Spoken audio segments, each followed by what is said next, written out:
Hi, so today we're gonna talk about our drone project. So we're gonna go through all of these content and meet a team. It is a team of five. That's me, Yui, and then the other four. So the first thing you're gonna go to is purpose.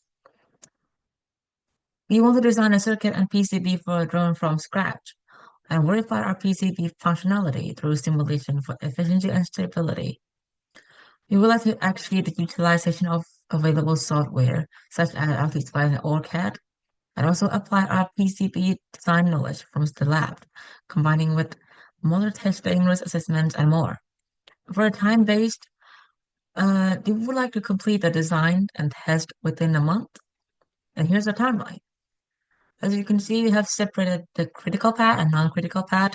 For critical path is green in the first sections. Most of them are the technical skills, technical tasks, such as PCB design, testing, and much more. The non-critical tasks are the researching skills. Well, this timeline is really useful because it allows us to be more flexible with our work. Working in group of five, the allocations of human resources can be allocated and distributed and changes throughout the whole project based on if there were any time risk events.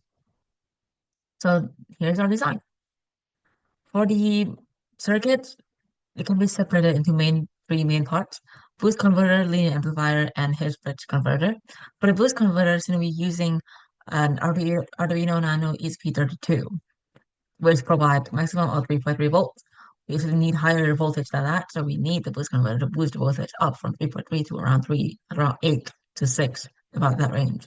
And then the linear amplifier circuit is actually the circuit that helps to control the speed of the motor that makes sure that it linearly related to the inputs. So basically a control circuit. For the head bridge, that is not really necessary. We can remove that, which is what we did. We can remove this to reduce complexity of the design because most drones only operate in the first quadrant, and that is not really necessary. So here's our board. We try to make it symmetry on four sides, because we have four propeller. Basically, we use the circuit I showed just now without a head bridge, and then use four of that for four propeller, and with a PC, no, it was a PC, sorry, with an Arduino on the back of the board. So why PCB? Well, main reason is because it's small, it's lightweight, compact size, which is one of the main things we would like to achieve in this design. And why multi-layer board? PCB. A single layer board might be able to do, but then for multi-layer board, just with a slight increase in price, actually comes with a lot better benefits. It allows signal integrity techniques to be applied better, such as having a ground plane, voltage plane, and it's also better for high frequency operations. For the board layout design, I have talked about this. We have to make a symmetry. That is for thermal consideration, making sure the heat distributed equally. For sustainability in consideration, so we're going to go through the main points here, which is sustainable material management. We have considering graphene specifically in this project because as one important material, critical material included in many transistors, and here it is included in our Arduino.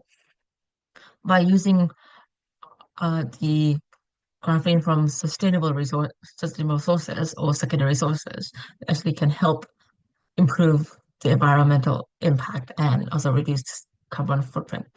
For social, we do risk mitigation, which will help making sure everyone be able to work safely, and even for users to be able to use our device without worrying about getting hurt or getting harmed in any way.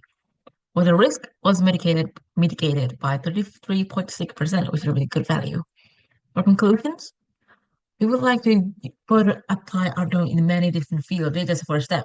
So our next step, we want to apply our drone in delivering medical supplies, for improved safety in construction, something that can be the drone can do some high buildings. It'll be safer for a drone to do it, not humans. Drone is also really good at taking photos.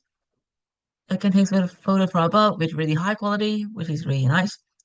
And for safety, drone is machines is can be automated, and it can monitor something 24/7, which is more efficient than using human.